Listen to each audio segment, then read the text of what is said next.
away so we can share this with other people who couldn't join on time. Remember, like we do, I guess, every time and everywhere, a little game. As you say hello, also say which country you're joining from. I see Marcos already doing that, and Julian as well. I am joining from Spain. Musa, where are you today? Uganda, Kampala. In Kampala. Cool. Yeah. So I'm so excited to start the launch and learn with you, Musa. I'm also very grateful that you can make the time for us today. Yeah, sure. I'm happy to be here with you. Okay. So we have okay, from Uganda, Turkey, Pakistan, Nigeria, Panama, India, Romania, Bolivia, Kenya, Germany, Chile, Haiti, Brazil, Italy. I am in Spain. So actually, as you might know, I lived in mostly in San Francisco for most of the past like 6 years, and I recently decided to like finally settle down in Barcelona in Spain and to not go back to San Francisco because in the current pandemic, a lot of the benefits of being in San Francisco are no longer that attractive, and things in the US are kind of chaotic right now. So being in Barcelona, it's actually a really good decision. It's crazy how this pandemic is accelerating a lot of the trends that we were already seeing with, remote work and, it's really bad for also, it's bringing some good news, I guess. How's Yeah, it sure. going for you, Musa?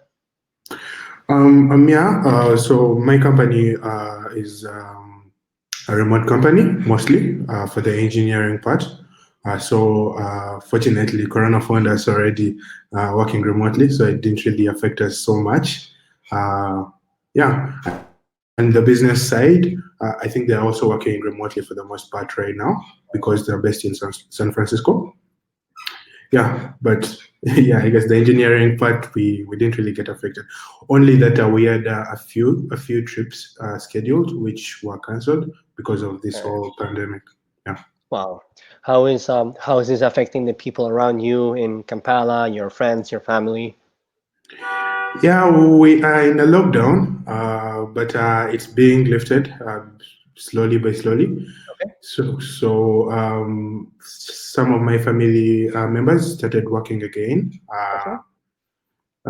But for me, not really much has changed because I work from home anyway. Yeah. Yeah. Yeah, so Cool. Well, let's use that to start with the actual launch and learn. So we have like 105 people who have joined already. Before we start, remember there are two little tabs that you can use on the top right of the screen. There is a chat and there is a Q&A. If you want to just say, "We love you, Musa," just put that in the chat. If you want to ask a question to me, to Musa, any kind of question, put it in the Q&A so we can keep the questions organized and try to answer as many questions as possible, okay?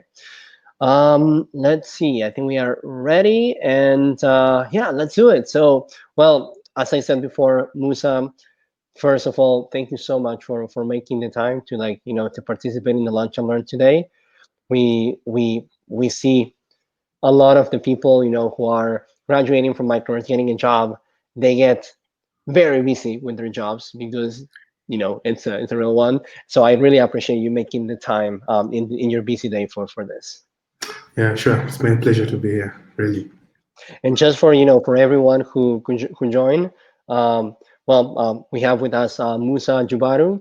Musa is in Uganda. He went through our program, and Musa is working remotely for a company original from the US, but with a distributed team that it's all around the world. I'll let Musa talk about that a little bit later. And today we're going to be talking about Musa's experience in general as before Microverse, during Microverse, after Microverse, his current job, working remotely, working from Africa, and also any question you might want to ask to Musa. I'm told Musa, just be transparent with anything that comes to your mind. I think people really enjoy getting to see real examples of people who have found a way to do what they love, and I think Musa, you're a very inspiring example of that. So I'm looking forward to hearing more about your experience. Yeah, sure. Uh, Let's let's get excited. started. Let's get started and just tell us a little bit about you. Who are you? Where you come from? What are you doing today? Yeah, so my name is Musa Jabbaaru Ntege. I'm from Uganda, Kampala. I'm a software engineer, and yeah, I'm currently working with DigiSure, based in San Francisco, USA. Well, how long have you been at this job so far? So I started officially in 2019, September. In September. So wow, time flies. I remember the day you Wow, got the yeah. offer. Wow, that's It's really amazing, to be wow. honest. I in my mind I don't know. I remember like it was March. Wow, time flies. Yeah, So really. it's been like 9 months already, right? I guess Already, yeah, yeah, yeah. about 10. Wow. So, okay. How is it going so far? The experience so far is really good. Like I had really more than I had hoped for, to be honest with you.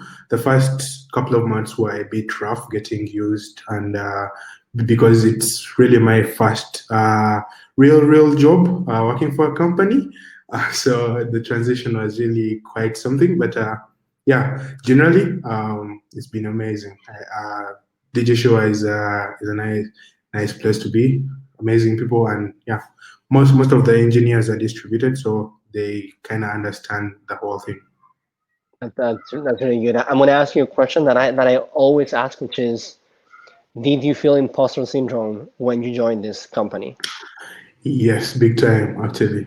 In the the first couple of months, it was huge because first of all, there was quite a technology change because I had to adapt to the technology they're using at DigiSure.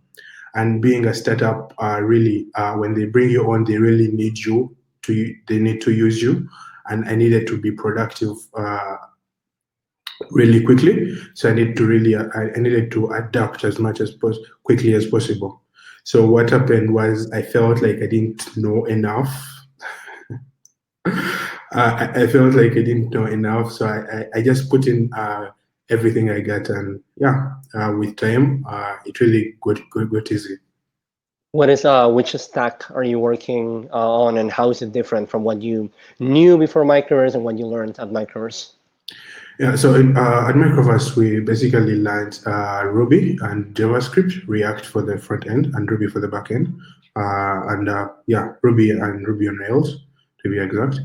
Then here at DigiSure, we are using for the front end, we're mostly using Vue. And for the back end, there's a Ruby, but not Ruby on Rails. So Ruby, Roda, and then SQL, plus a bit of Python. Well, are you coding in Python like every week? Not every week, but we have some modules that really are running on Python. I had some bit of experience with Python, but still I needed some adjustments there as well. I think this is a very common fear that a lot of people have. It's like, um, a lot of the jobs are for Python or are for like, Wow. yeah, Vue.js, or they are for Scala. And I don't know that. I just know Ruby. Now I have to learn all those languages before I can even apply to those jobs. And more often than not, companies understand that you will need to learn new things. You will need to learn things that are specific to the company. You will need to learn or get up to speed with some languages. And I think it's good to hear your example, because it's what happens to a lot of people. Yeah, and there are so many languages out there. You can't learn all of them at once. Really, you have to start somewhere. And yeah, to be honest with you, they gave me the job because I knew Ruby, because it's really the main stack we're using. But yeah, they expected me to learn all these other things that I would really need to in my day to day. How was the onboarding process at the company? Because you mentioned that there was it was hard at the beginning, and there were new languages. How did they help you with that? So they first of all, I sold myself as someone who was really had a bit of experience, which was true in a way when you look at it, because I had got it for about 7 years or something, give or take. But yeah, they started me with simple tasks here and there just to get used with the stack and the whole thing, and get used with how they work. Uh, I started with HTML, some really basic stuff, and CSS and some bit of JavaScript. Yeah, I think that went on for a couple of weeks, and before you know it, I was given some serious projects to do. Yeah. Did you have any like buddy, any like coding partner, or someone to like help you when you were stuck, or you were doing like code reviews at the beginning for every well, I guess you still do a lot of code reviews for everything, but how was Yeah. that at the beginning? Yeah, sure. So when I joined, I found there was one African engineer already. So I thought that that would really be easier for me, would be an easier target for me to get along with. But I think everyone there is welcoming and helpful, really, really helpful. So I didn't hold back asking as much as I could.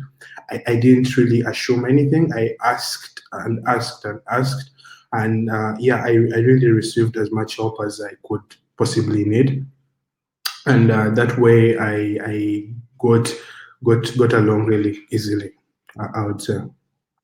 I heard you say something that we consistently hear from employers, which is I asked and I asked and I asked. And I Yeah, think that's a mistake that a lot of people make at the beginning, thinking that asking questions it's like a sign of weakness because that means they don't know. But when you join yeah, a company, the company expects you to not know a lot of things, and the only way to know what you yeah, know, what you don't know, is if you ask questions. So people, please ask questions. yeah. I mean, I had no any idea, because we are an insurance tech company. I had nothing. I had no idea about insurance, so I was totally like, if I didn't ask, I probably wouldn't probably spend there a week or something. What does the company do? Just I think people want to know to get more context. Yeah, so it's an insurance tech company. We do insurance basically, but it's on-demand insurance where we sort of evaluate. We work with different partners, which say like car sharing companies that would need an insurance partner. So what we do, we are sort of a middleman, sort of to say, where we sort of evaluate their different clients and yeah, basically pretty much that's what we do, I guess. Well, and you mentioned that some of the things were not that hard because you had like several years of experience coding, and I want to Yeah. go a little bit deeper into your previous experiences before this job and before joining Microverse because when people talk about experience, we often just look at the number. We look at 7 years of experience. But when you go into more detail, and people might think, oh, I have 0 years. But for example, this is a very like common case. Uh, there is like as we all know, a big gender gap in the industry, and something that is being shown in a lot of studies is that, for example, women are much more likely to undersell their experience, and unless that experience was as part of a large team with a lot of users and a lot of team members, they will say no Oh, experience. Whereas like men, we're much more likely to say, if I had this little thing, I'm gonna say that that's experience. So tell us more about what how did you start coding, what were like your first experiences, what were like the experiences you had before joining Microverse? yeah. So like I picked up coding just after high school when I joined campus.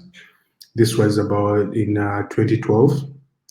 Because I did computer science, but I really liked it so much that I started right away doing small projects, trying this and that, and playing out, trying to create all sorts of stuff. Eventually, I started realizing that I could actually make some bit of money out of these things.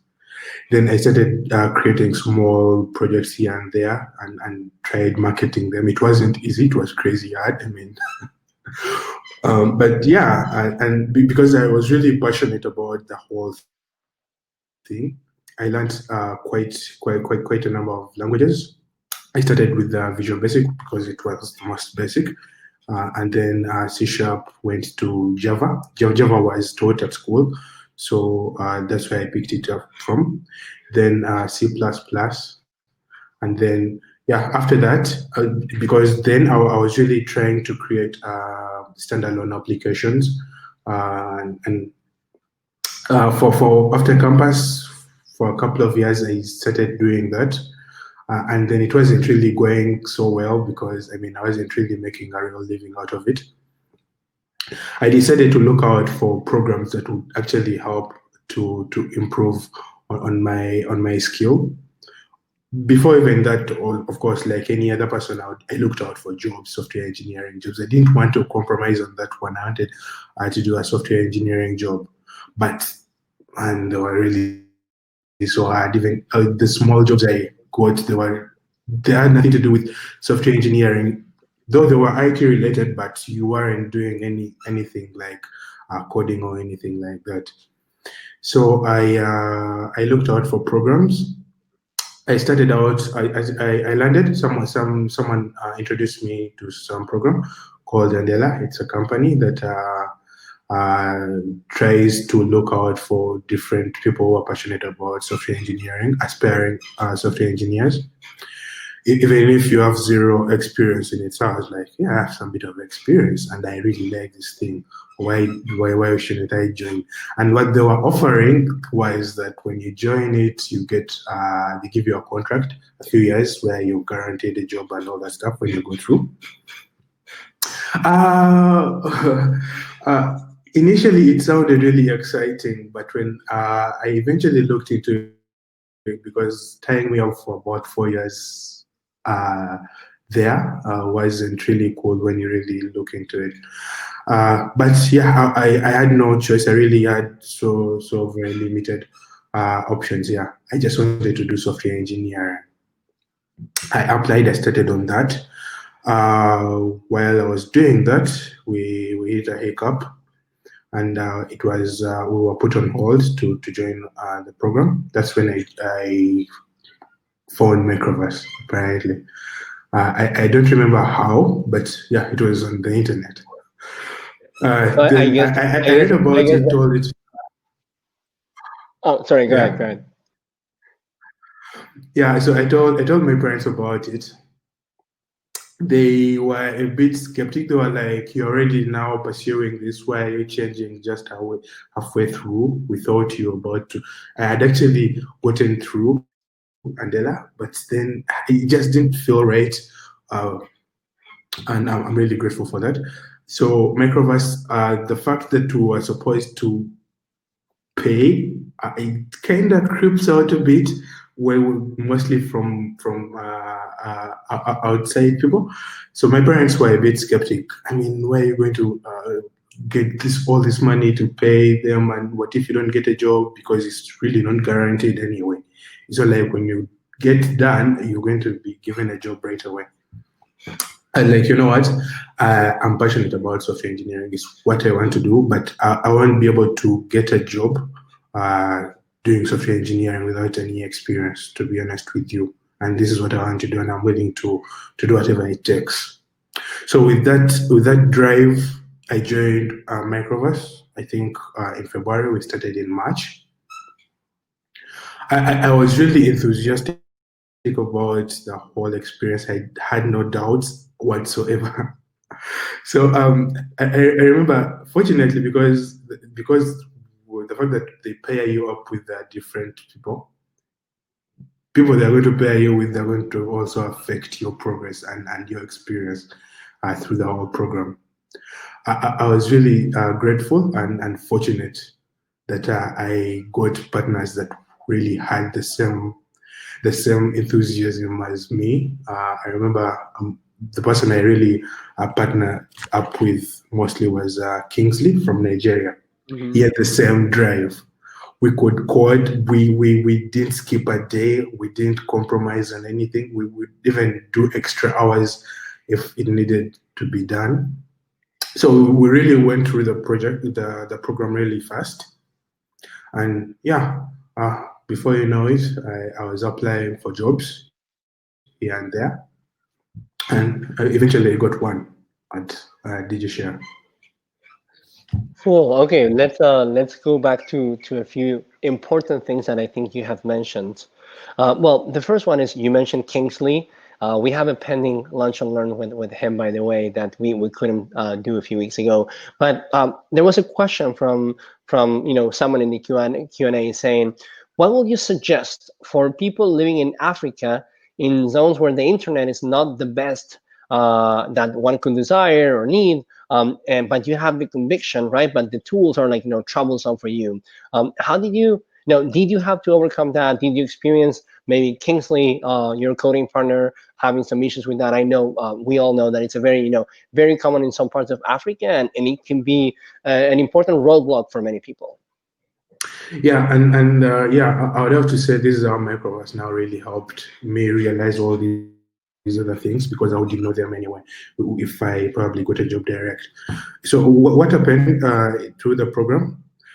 In Uganda, we have a problem of electricity. Power is not really stable that much. Sometimes it comes and goes and things like that. And yeah, I had to work on finding a way to get some stable power supply. It took me a few months. Yes, I had problems. Kingsley had an inverter already, so this affected me mostly. But I talked to my parents. They were really supportive. Eventually, they got me an inverter to take away this problem. So I got a stable power supply. And on the internet side, yes, internet can be disturbing at times, but yeah, in Uganda, it's really not that bad, really. If you can pay for it, if you can really find the money to pay for it, then it's not that bad. It's shocking, for a lot of the people in the world who come from a position of privilege because they were, born in the US or in Europe, where you give the power, electricity and the internet connection as for granted, right? You assume that everyone has that.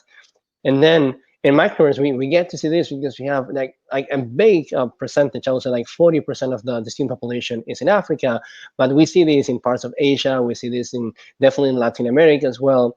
And you get to see how those little things can be such a huge, blocker for people like you, Musa, with so much talent to actually, get to show to companies in the US that it's not about your lack of passion. It's not like lack of intelligence. It's sometimes the lack of just little, not so little, blockers, infrastructure that has nothing to do with you as a person. And this is something that I feel like at Microverse we're just getting to learn how to help more people with. And one of the things you mentioned is, if you can afford, right, paying for the right internet connection. This is something that we're experimenting with, like Living Stipends, specifically like to help people pay for a better internet connection. We are developing now a better algorithm to measure the stability of the internet connection of all the students, so we can proactively reach out to those that we see are having these issues and say, hey, we have this stipend program just to help people like you. If you can show that you're committed to the program, we can help you pay for the connection every month. We're just experimenting with this and getting started, but we definitely see that as a roadblock for many people. And on one hand, I'm sad to hear that was part of your experience, but I'm glad also to hear that you found a way to overcome it. Yeah. Something I even left out before I got an inverter to stabilize my electricity. Sometimes I would move. I would go to, like, if power went, I would have to go to some place or some office. I would move, like, then I was probably working with Zeha. I think it's from Indonesia or Asia, somewhere like that. I would practically have to go and look for where power is and try to continue and not waste that day off. It was crazy. And It's unbelievable, but at the same time, I think it's so important on both sides. I think it's important on the on the employer side of things, companies that are in the US and Europe, to understand that if they can find a way to help people overcome these obstacles, they can get access like to a level of talent that they couldn't find otherwise. But also, this is so important to us at Microverse, is to actually give all the students the chance to understand why having a stable internet connection, a stable power supply, it's so important, because otherwise they get to the job interviews, and we have seen this happening to a lot of people. They get to the job interview, they got the job interview, but then they cannot show up on time because Yeah, their power supply let them down that day, and the company now thinks that they were not professional, and it yeah, was the infrastructure, right? So that's so unfair, and that's something where we still have a lot of work to do. And I'm glad to hear you mentioned this, Musa, because it's an issue for a lot of people. sure. How was the first day at Microverse? Microverse. I was so excited. Wow. It was really so exciting. I'm still in contact with our mentor because we had the same mentor, me and Kingsley, James from Nigeria as well. It was really amazing. He inspired us so much. I think we joined when he was, I think, 9 weeks through the program. And I was like, man, when will I make the 9 weeks? I mean, but time flies, and he really tried to make the whole experience and so seamlessly. And I had amazing partners as well, like I said. So the experience was okay. Did it feel like a little bit chaotic and overwhelming on the first day, or it felt like I know it can be chaotic for a lot of people. That's what I ask. Not really, not really, not really. I didn't have that experience. I think somehow really just went smoothly Okay. from day one. I'm glad to hear that. But I know that for many people, you are not just learning a lot of new things, but you have coding partners, and you are doing pair programming, and you're doing stand-up meetings, and there are new tools, and it's a lot for many people. Yeah, sure. The stand-ups, wow. What what were you expecting to get at the end of Microverse? Like which kind of job? You mentioned doing some local freelancing job and wanting more than that. What was kind of like your dream job after Microverse? To be honest with you, this what I have now was my dream job, to be honest. Because before a couple of years ago, I didn't know this was actually even possible for me, to be honest with you, because I didn't have that much level of knowledge or of experience that was even required for a software engineering job locally here. Say for a company employing you as a software engineer, they ask for all kinds of crazy stuff. So working with the company based in US was really out of my understanding. But when I started joining all these programs, they kind of opened my eyes and showed me that this was actually possible. It wasn't something that maybe to work with an American company you have to be in US or something like that. Uh, so that's how I got my dream job. I remember my parents were like, "You should probably move to US or something," and I was like, "No, no, no, no, no. I'm praying for a remote job, to be honest with you, because I mean, I get to stay here and then still work with those guys out there." And, yeah, I don't know if you remember when we did the acceptance call that you were part of, yeah, but I always mention this, is that to me, when my family had to move from Argentina to Spain, I always mentioned that as a big sacrifice, because sure, it opened a lot of opportunities to me and my sister, but it also meant leaving the rest of our family, our friends, our community behind us. And and, I'm so glad to hear that you thought that it was possible to do it from Uganda, and you didn't have to leave your family to make your professional dream come true. Yeah, it's really amazing. What did they say your parents and friends when you got this job? Well, my parents, my parents were really happy because they watched me go through all these interviews and they watched me put all this energy into this thing, and them to know that this was actually happening was I think the best thing they ever had, or it was the best news they have really ever had, and it was really amazing. The first thing my dad did was to buy me a MacBook Pro. Wow, wow, that's Yeah, I was like, now that you've gotten a job, I guess now you actually need this thing, and yeah, he got it for me, and yeah, it was so beautiful.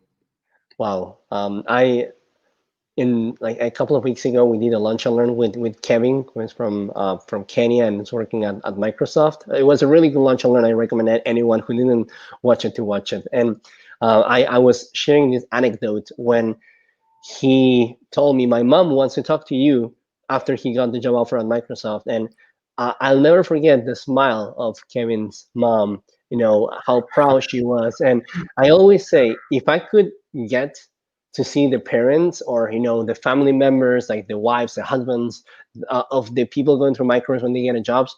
If I could get a picture, a video of each one of those moments, I think that will make me the happiest person in the world. It gives us so much joy when something like that happens. And this is why I always say thank you for letting us be part of these experiences, because I know they're life changing to you, but they make a huge difference for us and how we experience our life and our jobs. Yeah, sure. Um, so what was the most, I guess, important or impactful thing that you learned at Microverse that helped you to get a job or to that is still helping you at this job? Um, there were quite a few. One that I can easily think of was consistency. I think the consistency Microverse gave or really influenced on me, the accountability and all that, because eventually when you're going to look out for a job, they're going to look at a few things: your GitHub account, the activity there, and all these other small things. And yeah, I am very sure that they contributed 90% on my getting a job. I'm glad to hear that. That's such an important skill, right? To be able to Yeah, like stay put and continue yeah. making progress every day. It's not easy. It sounds really easy, but all these years I was doing coding. That was the biggest challenge I had: the consistency, the focus, seeing things through, and all that. You start things and you just end them midway and all that. And then what Microverse really gave me was to focus on this one thing, because you can't really have a job while you're going through the program. It requires you to be there almost every day. So the consistency and the focus, the accountability, the discipline that it taught me has really taken me through a lot, and it has brought me this far, I guess. Well, I'm actually happy to hear that your answer was not about Ruby or React, but that it's about the soft skill side of things, because we I know we always nag at people with this, but it's all about that, right? Those habits, those best practices, that consistency, the professionalism, the communication at the end, that's what differentiates from that what differentiates you from all the people who know how to code in Ruby. It's everything else. It's not Ruby, right? Ruby, of course, it's a Uh, requirement, but it's often not enough. yeah, true.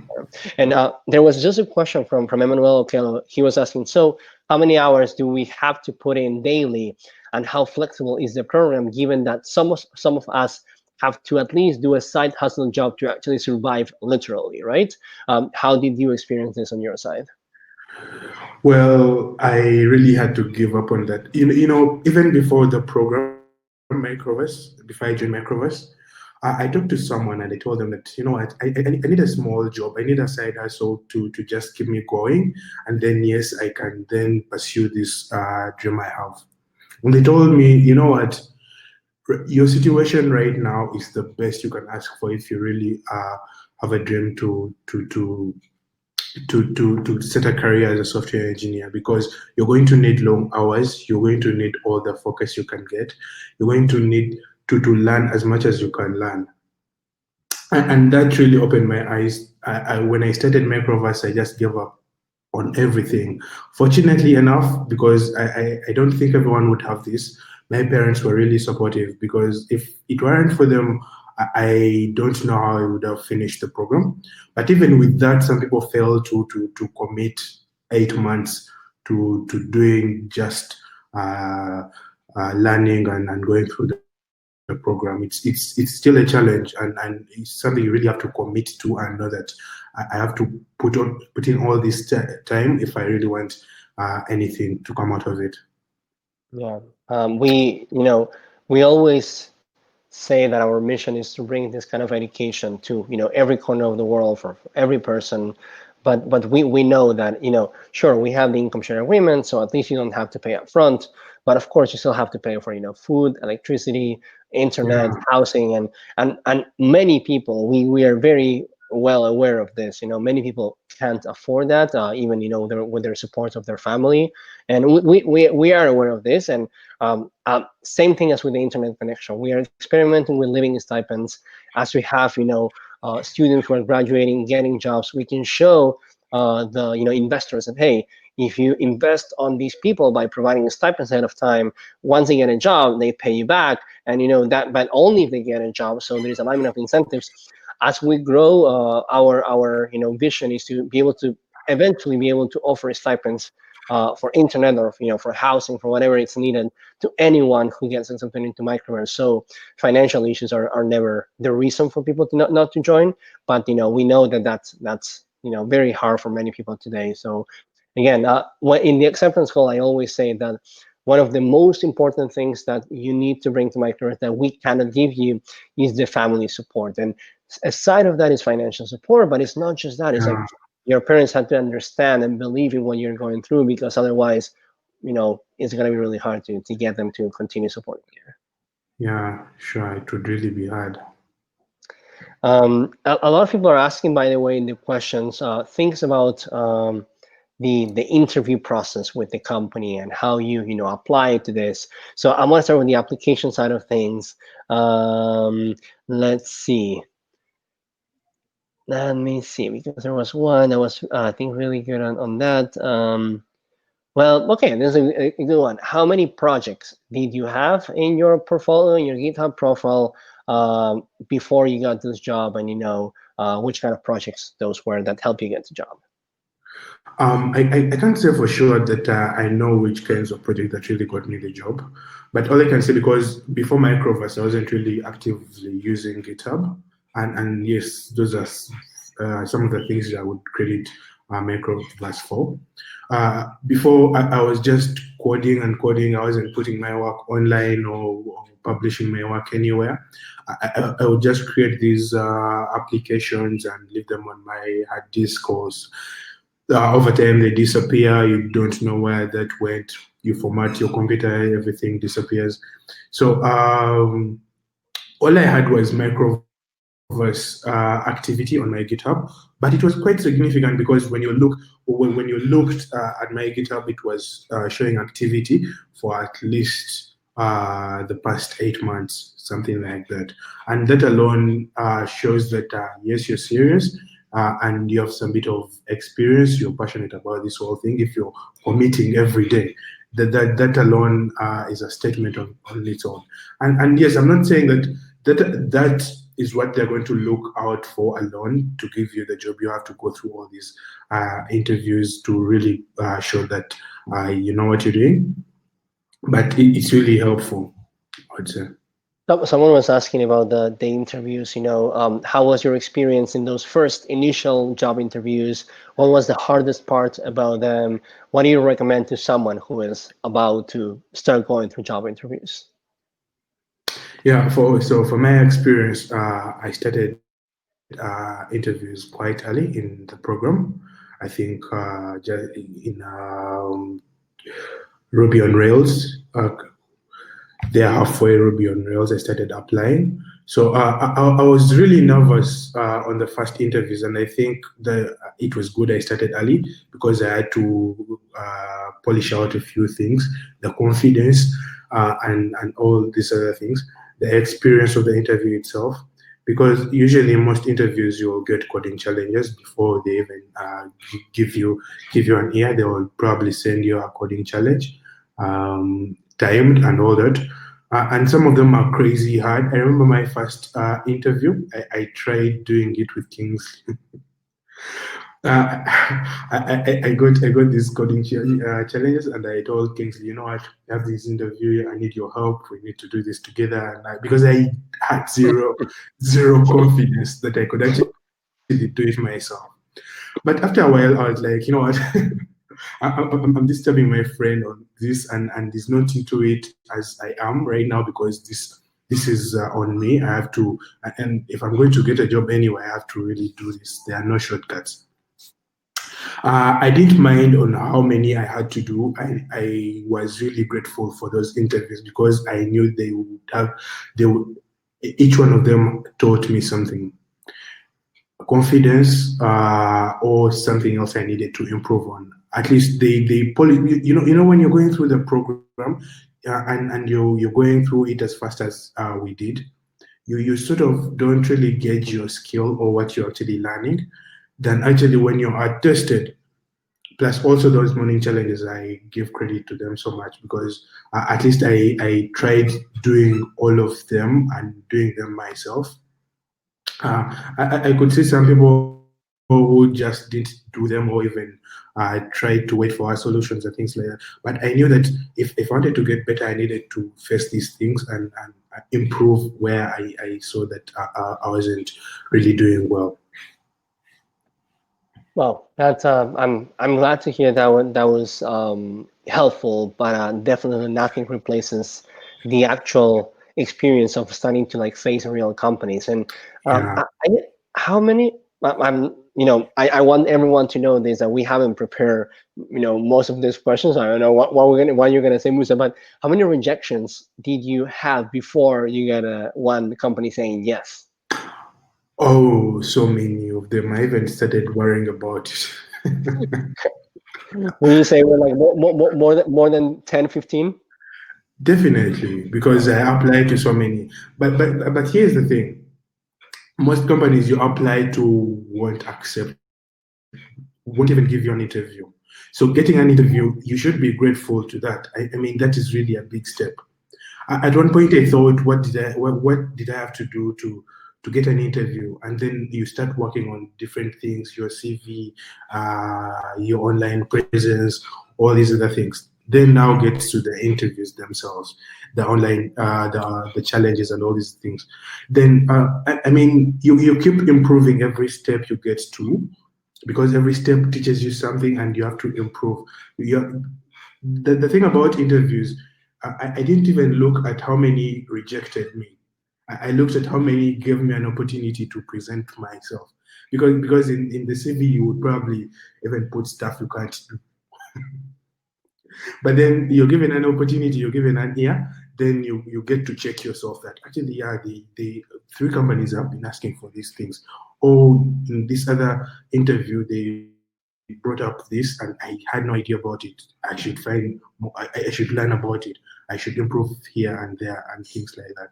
So they guided my learning, they guided my research, they guided everything I tried working on as they came along. How much do you think you had to learn or do on top of what it's already part of the Microverse curriculum to get to this job?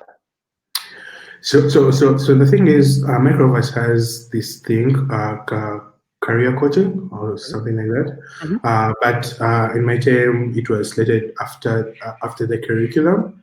So I needed to look out for resources to learn all that.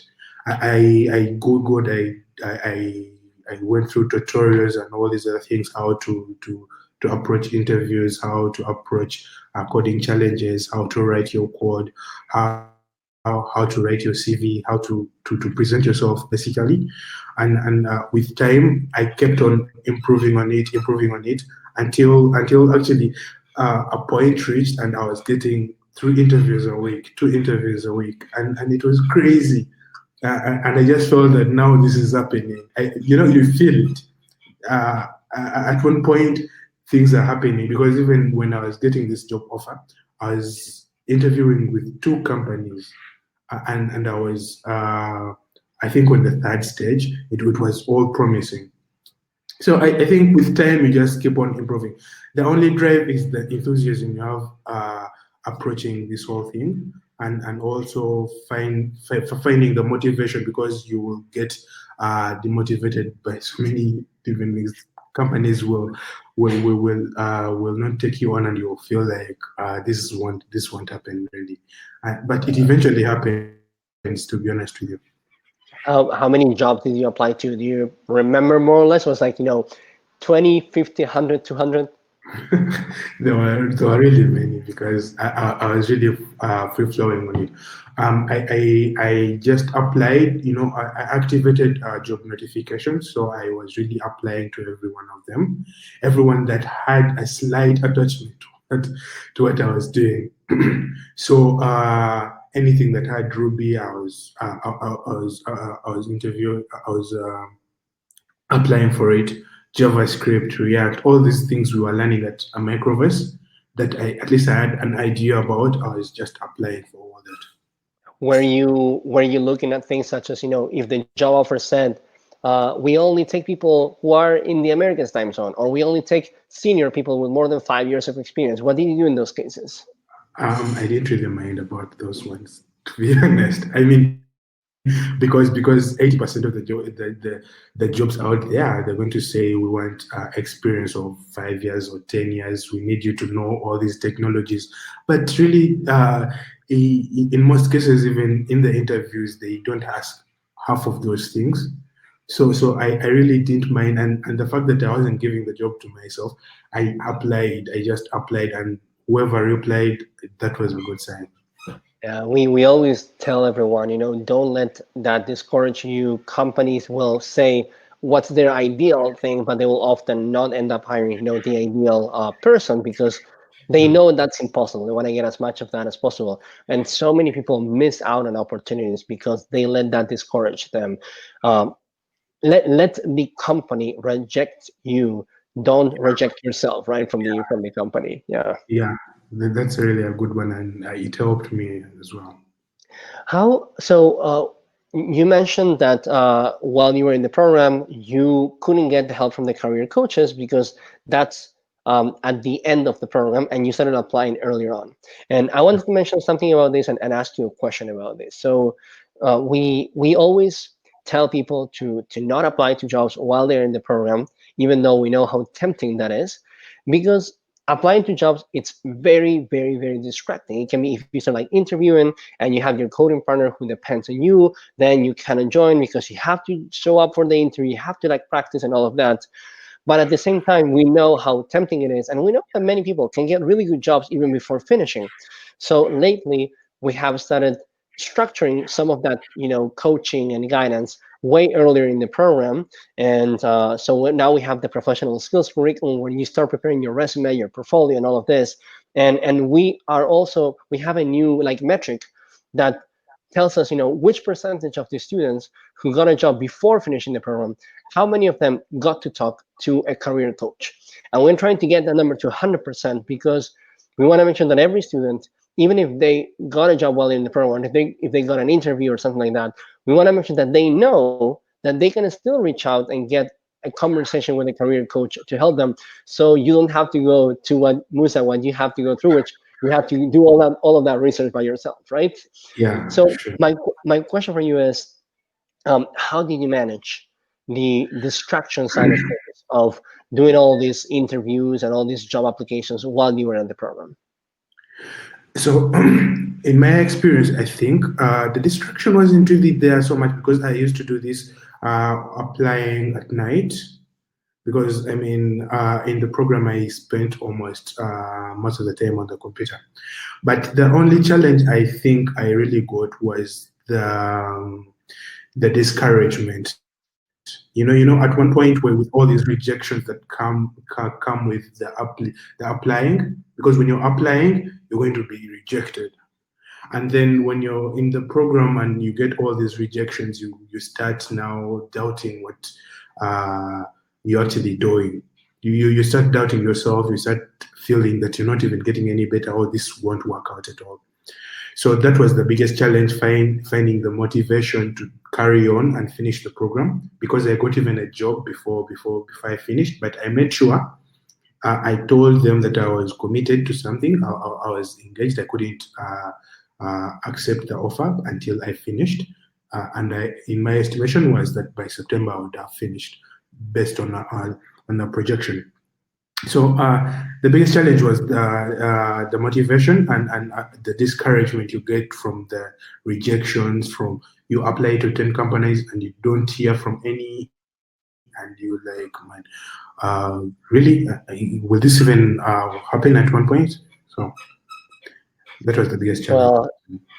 Well, talking about imposter syndrome, right? Like those moments where like you doubt yourself, you have fears of this Yeah. is going to work out or not. It happens to everyone, and I mean, we have this even documented in the FAQ that says why applying to job while you're in the program can be so hard, and we have it there. A big part is actually how the rejections affect your motivation, and how can that discourage you from staying committed to your learning. So I'm glad you were able to overcome that. It definitely makes I think hopefully it will be a really inspiring example to many other people who are in the program, that it doesn't matter how many rejections you get, and all that matters is you keep moving forward every day, you keep learning, and eventually if you keep Yeah. doing that day after day, things will happen, right? Yeah. Very true. Did you have any like take home assignment or take home project when that you have to do for this interview or for another one, and how was that? Yeah, I was given a take home. Actually, even with this current job I'm doing, in the interview at one point, I was given a take home. I was told to create a certain project, small project, and I was given a time I was supposed to do it in. And yeah, so it was an API doing some banking stuff. And yeah, I did it. I put in all I could, and eventually it worked out, I guess. That's great to hear. And talking about having deadlines and all of that. Another question was, does your daily job schedule has similarities with Microverse, the Microverse daily schedule? My daily job, it's a bit flexible than Microverse, because I can actually start my day anytime I want. But of course, I have certain tasks I pick up and all that. So I would say it's a bit more flexible than Microverse actually is. Okay, okay. How do you normally interact with your coworkers?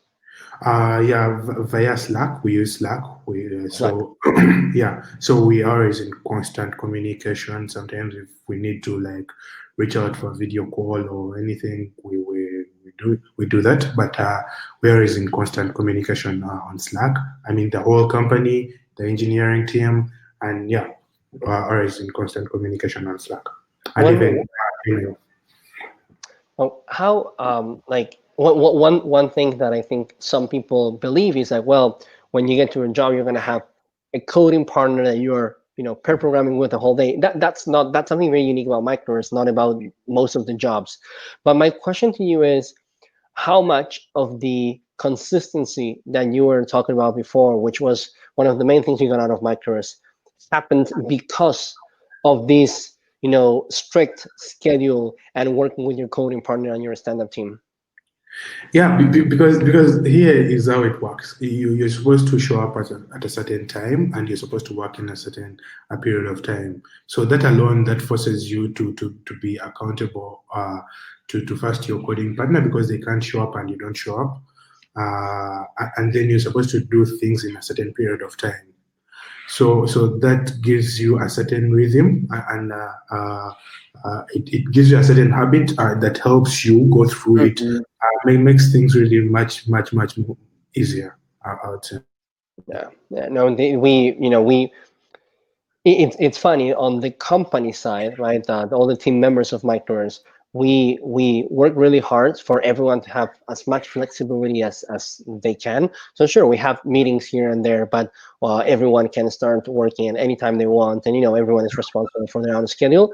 But in the program, we do the opposite, right? We set very strict schedules, and I think it's really important to hear from the experience of you as students on whether that's actually helpful or not, because what we are trying to do at Microverse is not necessarily to make sure that the 100% of the experience mimics perfectly the job you will get, but to make sure that the experience helps you build the habits that Yeah, will give you the accountability you need while you're in a job, even if you don't have the support structure you got while you were at Microverse. yeah, sure.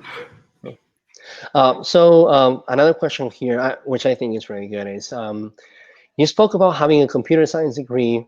Did it in any way contribute to you getting a job? And which advice will you give to someone planning to take a degree in software engineering or computer science versus joining Microverse? Well, I mean, it depends where you're coming from, really. But with my computer science having to do anything with my job, so they didn't look at my computer science, honestly speaking. They just looked at the skill. But I mean, from where I come from, you're supposed to go through school and you're supposed to join campus if you're able to. But say you weren't able to say have the opportunity to join campus. Yes, and you have the passion to do software engineering. It wouldn't really affect you so much because companies, mostly international companies, wouldn't really look at your degree. They would only want your skill. But I mean, me even knowing about software engineering and what it's about, I needed school, I needed computer science to open that out for me. Otherwise, I wouldn't even have looked for them, Microverse and all these other platforms out there. If there was no pressure from society, from your parents to go to college, and you could go back in time to the time where you were like 18, 17 years old, and you knew about Microverse, would have you like skipped college or not? By the way, to me, like I had such a wonderful college experience. I made some of my best friends there, so to me it was a wonderful experience. So by no means Microverse or me personally discourage people from going to college, but I'm curious about your perception, Musa. Yeah, I think the same because I mean, school has so many things. It then impacts on you when you're not looking at it at the degree you get, computer science or whatever you're going to get out of there. The experience of going through school and what you're actually going to learn outside of class. You do computer science because some people do stuff they are actually not even passionate about, so they do computer science when their passion is actually in something entirely different. Then college wouldn't be good for you, maybe. Yeah. But if you're really passionate about what you're doing at campus, I think it's worth it. It's worth because it really teaches you a lot more. Because I mean, software engineering is not just about the coding and all these things we do, but I mean, it tells you of so many other possibilities that are out there. Maybe you would probably pick up interest in or find in your career or something like that. Yeah, in my case, I did it's a mix of what's called telecommunications engineering, so it's a mix of computer science and electronics engineering, and I use 0% of the technical knowledge that I got in my career, in my degree at my job. But I think that just having the privilege of spending 5 years getting to Yeah, explore such a broad set of possibilities and areas, it gave me the opportunity to find the thing that I was passionate about. But for so many people who are like, they already, then, I know I want to be a software developer, it's what I want to do. Well, there are faster paths than having to spend 5 years at college, but yeah, it can be a wonderful experience for sure. yeah, for sure, really. We're gonna have to leave it here, and we still have a lot of questions, unfortunately. I want to ask you one last question, Musa, which is if you have to give a piece of advice to anyone who's going through Microverse today, anyone who is considering joining, or anyone who is considering studying a career as a software engineer, what will you tell them to do?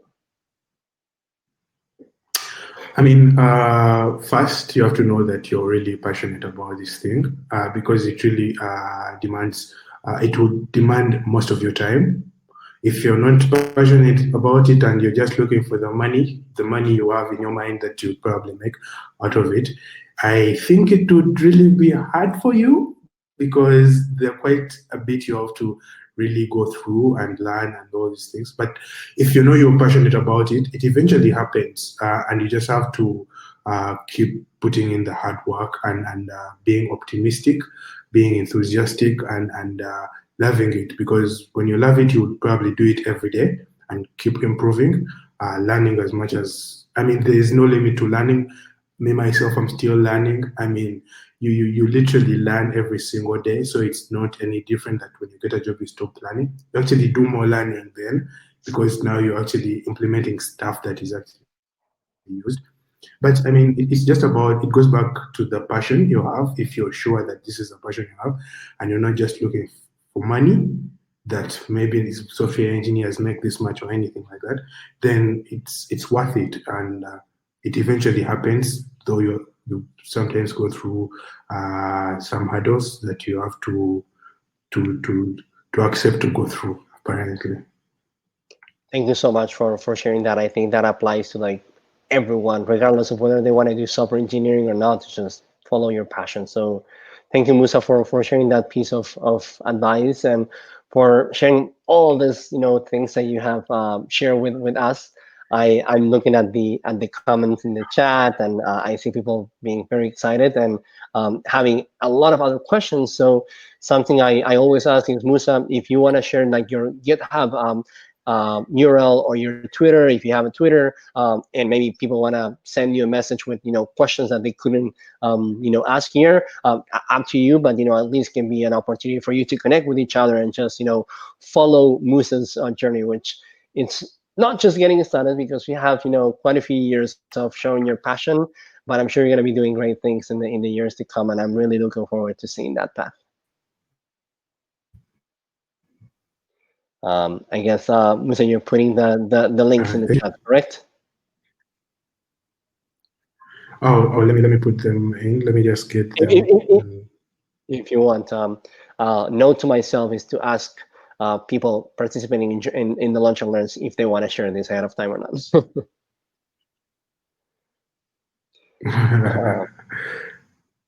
Perfect. Well, so, yeah, sorry. So I'm not really active on Twitter. Sorry, can you say that again? Should I put LinkedIn? Yeah, whatever you want to use for people to connect with you, that's your preference. You can put it in the chat. Okay, sure. I'll put LinkedIn then. Perfect. And other than that, I want to say again, thank you so much, Musa, for the time, for the advice, for sharing your experience. And we are doing Lunch and Learns like almost every other week. Please, subscribe to the Big Marker platform if you want to stay up to date. For the students, we always share when we have Lunch and Learns in the announcements channel. And I'm not really sure which one is the next one that is planned, but I'm sure it's going to be another inspiring story. But again, Musa, thanks for sharing that. I'm sure a lot of people will be really inspired by your story and follow your path. Yeah, thank you. Thank you. Okay. Bye, everyone, and happy coding. Please take care of yourselves and keep coding every day, but with balance. The world is crazy right now. I keep reminding this to everyone every day. Yeah, thank you. Thank you. Bye, everyone. Have a great day. Have a great day, guys.